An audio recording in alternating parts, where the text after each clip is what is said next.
Hello everyone, this is Kalpesh Kapadia, Assistant Professor in Civil Engineering Department at Dr. Subhash Technical Campus. Welcome in the lecture series of Remote Sensing and Geographical Information System, subject offered by Gujarat Technological University in 5th semester of BE. Having a subject code is 3150617.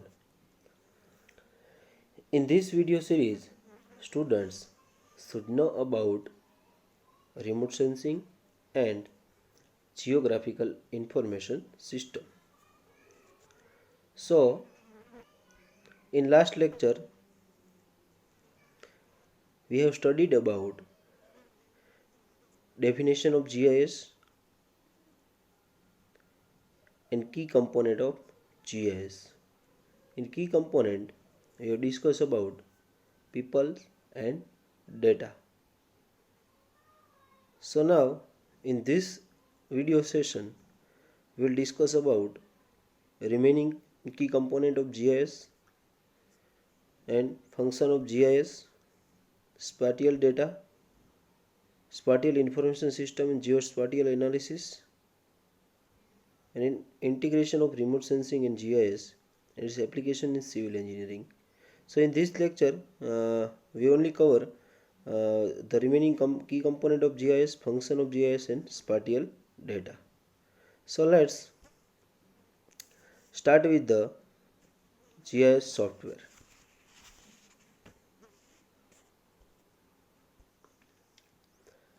The GIS software, it encompasses not only the GIS package but all the software used for databases, drawings, statistics and imaging. So there are not only a GIS package but there are many types of software used with GIS for the databases and various drawings and various statistics and many other images. So the functionality of the software used to manage the GIS determines the types of problem that the GIS may be used to solve. So there are many problems there are many problems determining GIS. So also that all are the problem is solved by the GIS. The software used must match the needs and skill of the end user. So there are many types of software, and the main function of software is the software will match with the needs. And what are the needs of the end user and what are the skill of the end user. So there are many types of software.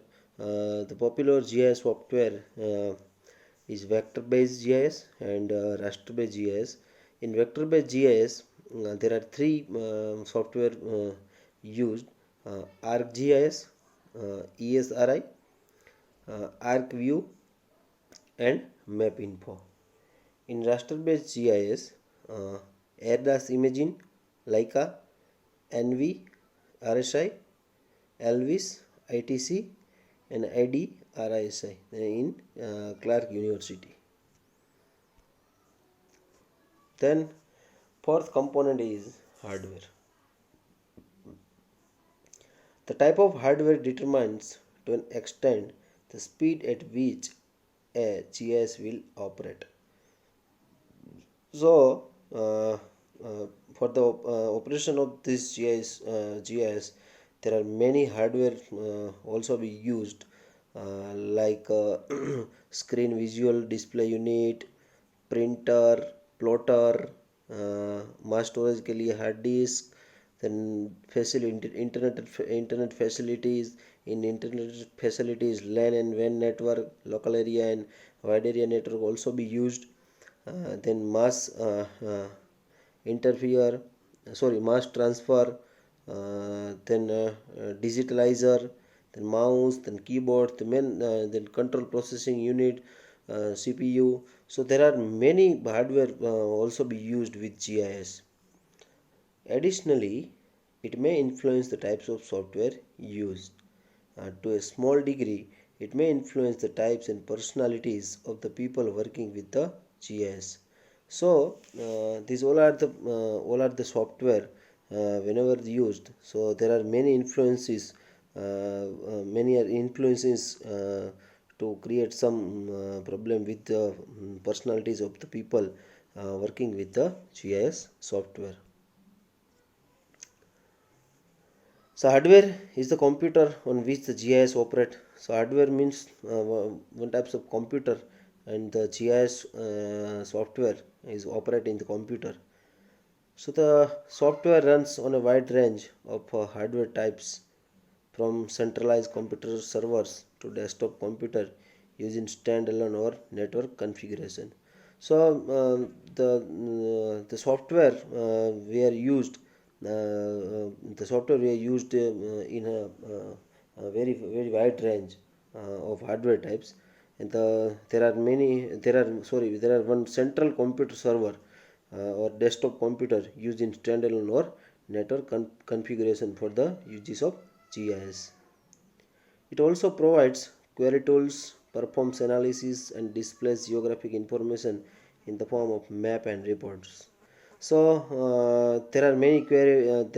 These all hardware provides many query tools, perform analysis, then display geographic information for various maps and reports shown in that display. All GIS software packages rely on an underlying database management system (DBMS) system for storage and management of the geographic and attribute data. So all the GIS software packages DBMS, यानी कि database management system, so that in DBMS we store and management of the geographic and attribute data. So the GIS communicates with the DBMS to perform queries specified by the user. So this DBMS data processing, database management system communicates with GIS and solve many queries by the particular user. So this one is the conceptual model for solving spatial problem.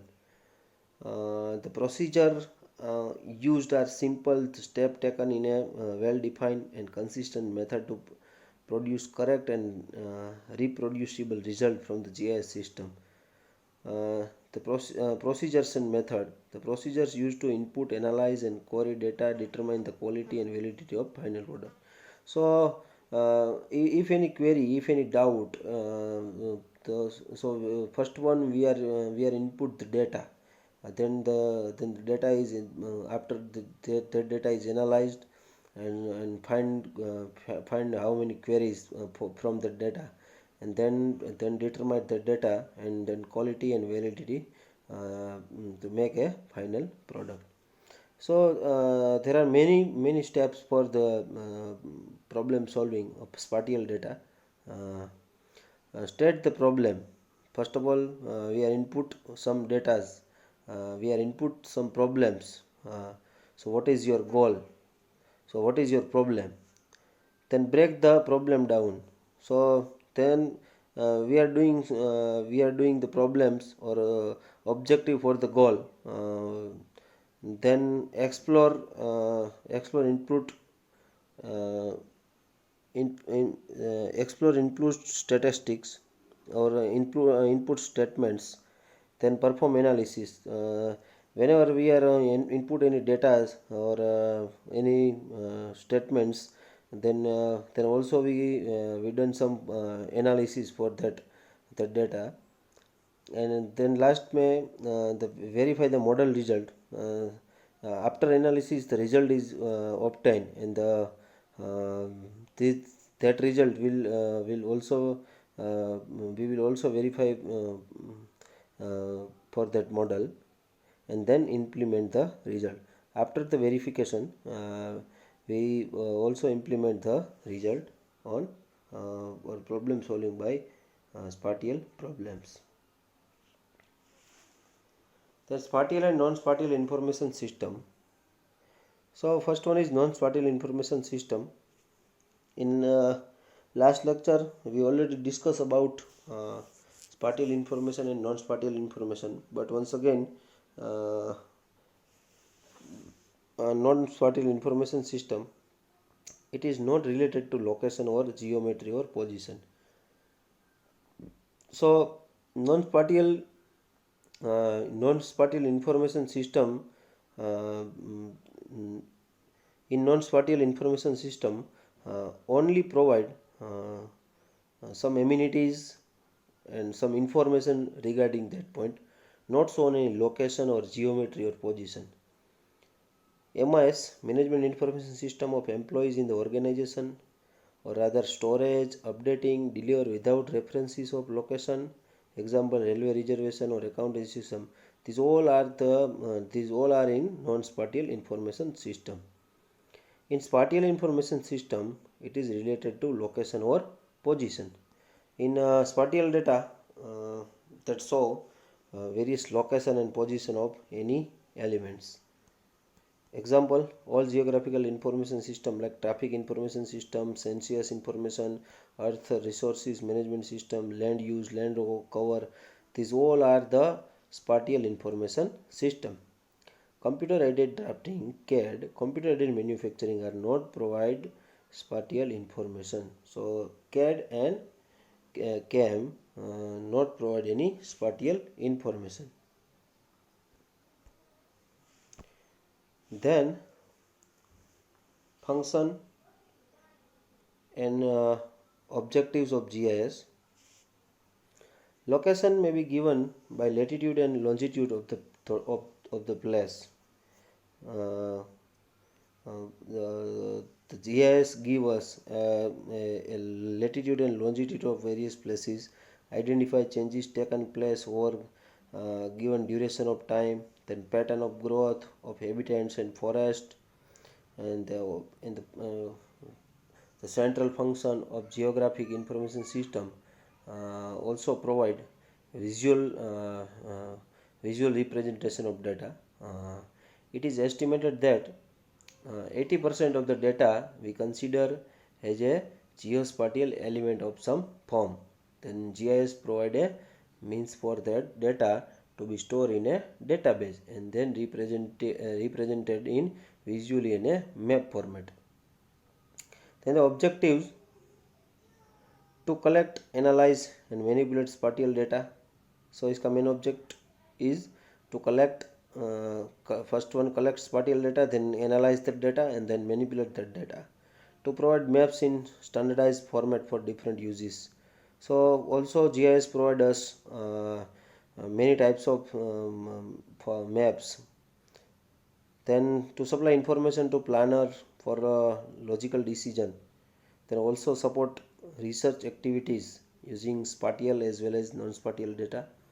And the main objective of GIS is to add value to spatial data by allowing it to be organized and view efficiently by integrating them with other data and by analysis and by creation of new data. Then what is the use? So the use is how far it is between the point A and point B. What is the distance between point A and point B? So the simplest types of proximity analysis calculates distance between two vector point, and on average how far is one point from a set of other points or conditions, or what is the closest point in terms of time or cost taken to reach that point, or what is the straight line distance between a single point and other selected points in that layer. So all the data give us by GIS. Then advantages of GIS.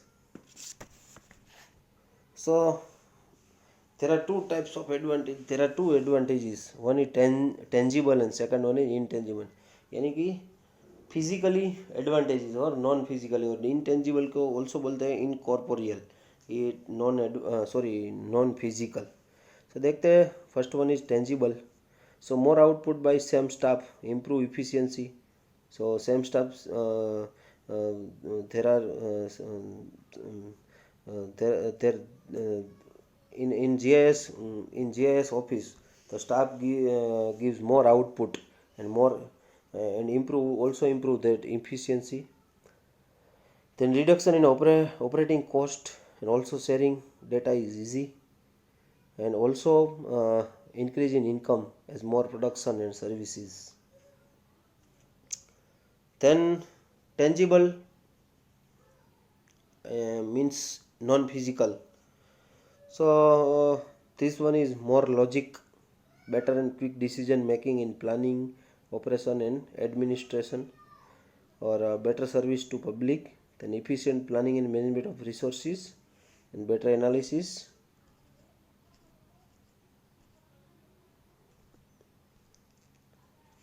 Then data for preparation of map. So there are two types of data: spatial data. And spatial data describes the absolute and relative location of geographic features we discussed earlier. It is form of coordinates, latitudes, longitudes, and also elevations.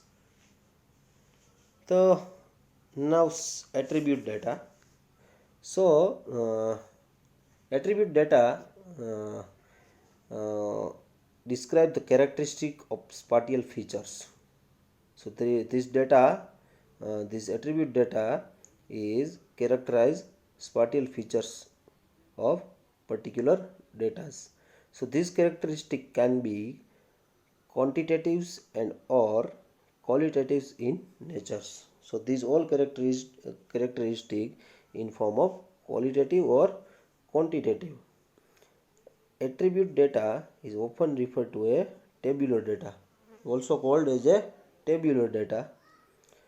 The coordinate location of a forestry stand would be spatial data, while the characteristic of the forestry stand, example cover group, dominant species, crown closure, height, etc., would be attribute data. So all are the attribute data. And also attribute data is defined as information used to create control chart. Also this data can be used to create many different chart systems also. Then including percent charts also, chart showcasing the number of affected unit, also count per unit chart, and also demerit chart and quality charts. There are one example for attribute data is the attribute is defined as a quality or characteristic of a person or any place or anything. Intelligence, charms, and sense of humor are each one of the example of attribute. So let the characteristic of spatial data. In spatial data, we have one location like description. There are many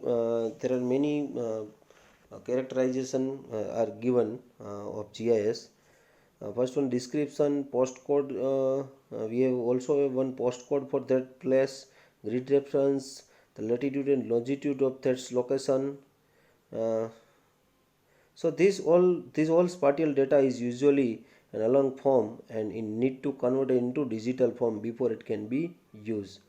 Then map can be digitalized or hand traced with the computer mouse to collect the coordinates of features and create one map of that location.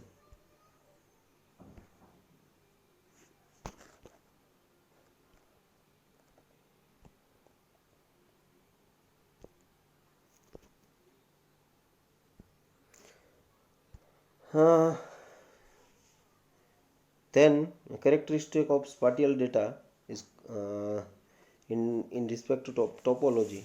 So connected to or within or adjacent to or north of that shown in various maps we have seen regularly.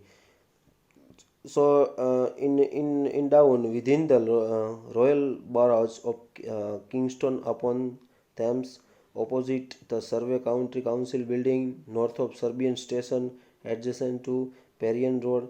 So this whole what we are heard regularly in Google Maps. So now we are concluding our session. If you have any query and want additional information, so feel free and keep it message in comment box. Thank you very much.